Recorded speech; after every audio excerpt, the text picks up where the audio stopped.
Assessing your network to determine Category 2 needs.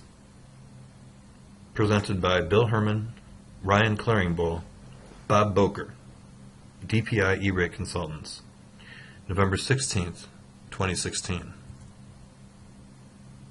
Overview. The purpose of a network assessment is to identify the E-Rate Category 2 equipment and services that your school district or regional library system will apply for. The assessment is done before you make any E-Rate filings. It will lead to the creation of a list of equipment and services that you will seek bids for in your Form 470. Your network assessment will help ensure that you purchase the equipment that you need, not more and not less. It is important to be aware that any money that you spend on your network assessment is not eligible for E-Rate reimbursement. As the presentation will show, there are advantages to paying a consultant to do your network assessment, but this is not required. Here is a timeline based on an assumed 2017 application timeframe. Mid-November to February 1st, conduct your network assessment. February 1st to mid-February, start writing your Form 470 based on information you received during the network assessment. By February 15th, file the Form 470. Wait 28 days, and then in mid-March, evaluate the bids that you receive. By late March, file your Form 471.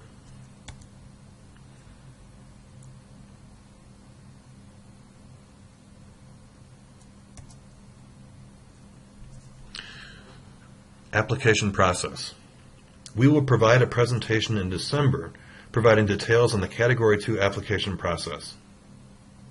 The purpose of this presentation is to explain how to assess your network so that you know what to apply for. The application process cannot begin until you have assessed your network and determined your needs. What is a network assessment?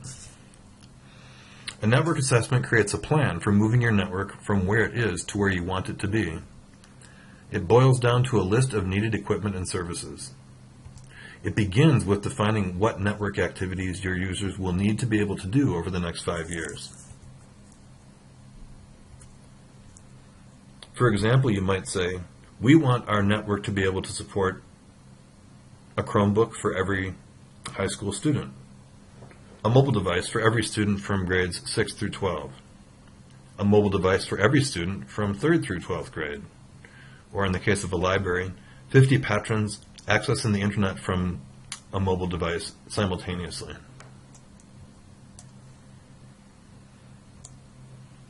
The needs of your student, staff, and patron users determine what the, quote, desired state of your network is. To bring your current network to the desired state, you will need to buy equipment and services. You will put a list of these equipment and services onto your Form 470, requesting bids from vendors. What should the assessment look like? Your network assessment should result in a list of desired equipment and services. You should request a low budget and medium budget version of the list. This will provide you with options when your bids come in. Who can do my network assessment? Your network assessment can be done by district or regional library system employees with sufficient expertise. It can also be done by a hired consultant or by one or more vendors. Even if you have a highly qualified network engineer, you should still consider having someone from the outside of your organization look over your network. Networks are complicated, and everyone can benefit from additional perspectives. There are 3 network assessment methods. If there's no one in your district who has the expertise to do your assessment, you have 3 options. You can hire a consultant, issue an RFI or request for information, or work with a specific vendor. Method 1, hire a consultant. The consultant you hire will not bid on your Form 470. Because of this, they can be expected to give an objective recommendation rather than a recommendation that would be advantageous to them if they were to bid. However, they will charge for their service, and you cannot receive E-Rate reimbursement for it. Method 2, issue an RFI. An RFI is a request for information. You are not seeking bids, but requesting recommendations on what to bid for. An RFI is a public announcement that your organization seeks recommendations for network upgrades and enhancements. Your RFI should include a walkthrough date and time when interested vendors can look over your network and you can tell them your objectives. After vendors have visited your site, set a due date for their recommendations. Their recommendations should be in the form of a list or lists of recommended equipment and services. You will use these recommendations as the basis of the list of equipment and services that you will request on your Form 470. Note that if there are vendors who you specifically want to hear from, you can contact them directly to notify them of the walkthrough. Method 3, work with a specific vendor. This is a common solution for smaller districts that have an existing relationship with a vendor they are happy with. It is highly recommended that you issue an RFI even if you know which vendor you would like to have provide your network assessment. This will discourage other vendors from protesting that they were left out of the assessment process. Writing your Form 470. Your Form 470 will specify a list of items needed and quantities.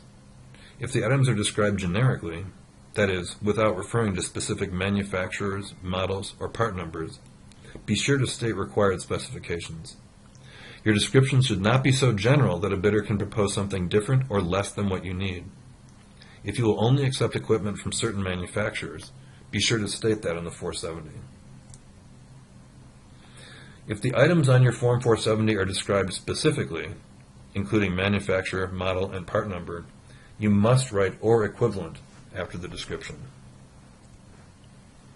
If you want to receive discounted bills instead of reimbursement, be sure to state that as a requirement on your Form 470. Finally, be fair and open. Under penalty of losing funding or worse, you must never write a Form 470 in a way that gives preference to a particular vendor, privately tell one bidder what price they have to beat based on other bids you have received, let a vendor write an RFP or 470 and then bid on it, or award a non-lowest bid without providing a justification matrix.